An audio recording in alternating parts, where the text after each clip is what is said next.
Luis Enrique débarque à Paris en 2023 après un passage frustrant à la tête de la sélection espagnole. La direction du Paris Saint-Germain voulait quelqu'un pour révolutionner l'équipe, un peu comme démolir un immeuble de luxe juste pour le reconstruire de zéro. En termes footballistiques, Luis Enrique est parfait pour ça. Un homme qui ne baisse pas les yeux face aux stars parce qu'il en est une lui-même. Un homme totalement convaincu par ses idées, qui ne renonce jamais à son style de jeu agressif. L'exemple parfait, c'est quand il dit que son échec avec la Roja était dû au manque de temps pour mettre en place sa tactique et au manque de volonté individuelle de certains joueurs. Jusqu'en 2023, toute l'ère qatari du PSG tournait autour de superstars qui étaient, entre guillemets, les patrons du club tout entier. Ibrahimovic, Neymar, Mbappé, Messi. Mais dans les faits, il n'y a jamais eu de véritable collectif fonctionnel, comme pouvaient l'avoir Liverpool ou Manchester City. La direction parisienne voulait quelque chose comme ça avec l'Espagnol aux commandes. Dès l'arrivée de Luis, Messi est parti car son contrat était terminé. Le coach voyait même du potentiel en Mbappé pour être une star d'une manière différente, on en parlera juste après. Mais le meilleur exemple pour comprendre qui le PSG venait vraiment de recruter, c'est la relation entre Luis Enrique et Neymar. Ils ont tout gagné à l'époque de Barcelone, c'est vrai, mais là-bas Neymar était en dessous de Messi. Il était l'un des 10 employés de Messi. Après son transfert à Paris, Neymar est devenu autre chose. Une pièce maîtresse qui concentre toutes les actions offensives, mais qui collectionne aussi les polémiques et les blessures en dehors du terrain. Luis Enrique le voyait comme une cause perdue et ne voulait pas le traîner comme un boulet. Il devait avoir les mains libres pour imposer son style de jeu intense. Luis Campos, le conseiller sportif du PSG, a déclaré en 2025, ouvrez les guillemets. Luis Enrique a été le premier à dire à Neymar « C'est mieux que tu partes ». Il lui a dit en face, parce qu'il voit le foot différemment, jouer en équipe, faire jouer ceux qui sont les meilleurs aux entraînements la semaine. Après ça, j'ai dit directement à Neymar que le mieux pour lui, c'était de partir. Et d'ailleurs, avant de partir, Neymar s'est abonné à la chaîne Nalucarne, l'une des meilleures chaînes de foot de toute l'Europe. Comment tu vires? Suivez-nous quotidiennement sur Instagram. En ce moment, beaucoup de chaînes de qualité sont supprimées ici, donc en cas d'imprévu, on se retrouve sur @nalucarne. L'un des joueurs les plus talentueux de l'histoire. Je ne sais pas, mais on sait que le mec a du cran pour faire un truc pareil. Avec Mbappé, Luis Enrique a essayé de faire marcher son plan, et ce n'est pas que ce fut un échec. Mais Mbappé ne voulait pas se sacrifier pour l'équipe.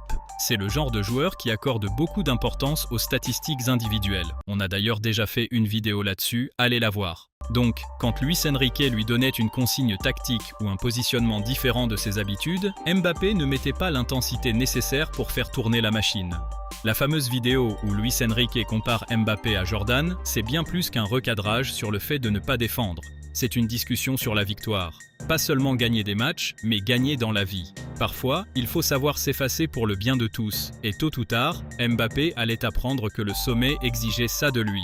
Eh bien, on dirait que Luis Enrique avait raison. Mbappé part à la fin de la saison avec le titre de champion de France et une demi-finale de LDC. Rien de nouveau pour Paris. Le PSG et le Bayern Munich n'en peuvent plus de gagner leurs championnats nationaux, les mecs ne fêtent même plus le titre. Bref.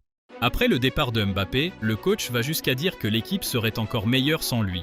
Tout le monde à l'époque se demandait comment une équipe peut être meilleure en perdant un mec qui plante 40 buts par saison. Et c'est là toute l'idée de ne pas dépendre d'une seule personne. L'exemple parfait, c'est ce match de Ligue des Champions contre le Bayern. Fabian Ruiz était sur le banc de retour de blessure, Zahir Emery est celui qui a réussi à dicter le tempo de l'équipe. Quand Doué, Dembélé ou Kvara sont absents, Barcola fait largement le taf, il est même ciblé par pas mal d'autres clubs. Et pour changer de système de jeu, il y a le faible Gonçalo Ramos. Je n'aime pas le foot de Gonçalo, tout comme je ne t'aime pas toi si tu n'as pas laissé un like sur la vidéo. Ça demande beaucoup de boulot de faire ça, alors lâche ton like mon gars. Et donc, avec le départ de Mbappé, Luis Enrique n'a eu besoin de recruter que 2 joueurs. Souvenons-nous qu'en un seul mercato, le PSG avait ramené Messi, Ramos, Wijnaldum, Donnarumma et Hakimi. 2 joueurs, ça ne paraît pas énorme. D'abord, Kvicha Kvaratskhelia, qui cassait tout en Serie A avec Naples, est arrivé pour l'aile gauche contre 80 millions d'euros. Désiré Doué a été l'autre recrue pour jouer sur l'aile droite, débarquant pour 50 millions d'euros. Ousmane Dembélé était déjà dans l'équipe depuis la saison précédente, et c'était tout ce dont Luis Enrique avait besoin pour contrôler tout le système de l'équipe, et les rendre pour la première fois imbattables. Ensemble, ce trio d'attaque a pratiquement tout raflé. Ligue 1, Coupe de France, Trophée des Champions, la Ligue des Champions, la toute première de l'histoire du club, la Supercoupe de l'UEFA et la Coupe intercontinentale. la saison la plus couronnée de succès de l'histoire du club. En finale de la LDC, ils ont humilié l'Inter Milan 5-0. Le plan a marché. Il a suivi sa vision du football et a fait jouer l'équipe. Ceux qui regardaient ça savaient que ça pouvait durer, mais à une condition. Que tout le monde suive le plan avec la même intensité et la même profondeur que Luis Enrique. Le PSG reste une équipe de système, agressive, avec une identité claire. Pressing constant, permutation, liberté créative pour les joueurs et action collective.